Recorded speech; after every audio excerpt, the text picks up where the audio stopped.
6年第10題啦，咁而家阿 Tom 啦就會咧喺7點10分嘅時候啦就會到達一個嘅巴士站嘅。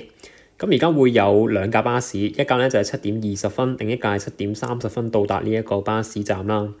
咁阿 Tom 咧會搭到巴士嘅概率咧係0.9嘅，咁2架都係0.9。咁如果阿 Tom 搭到7點20嗰一架嘅巴士咧，咁佢遲到嘅概率係0.1。如果佢係搭7點半嗰架咧，咁佢遲到嘅概率就係0.4。咁如果2架都搭唔到咧，咁佢就一定會遲到噶啦。咁啊 Part A 要大家揾咧一個概率就係啦，阿 Tom 咧可以喺7點半之前咧搭到1架巴士。咁所以 Part A 嚟講，我哋知道啦，就係咧佢一係就搭到第1架，一係就搭到第2架啦，係咪先？咁所以佢搭到第1架嘅話就係0.9啦。咁如果搭第2架嘅話咧，咁首先我哋要知道就係佢應該搭唔到第1架啦，咁所以就乘翻0.1先。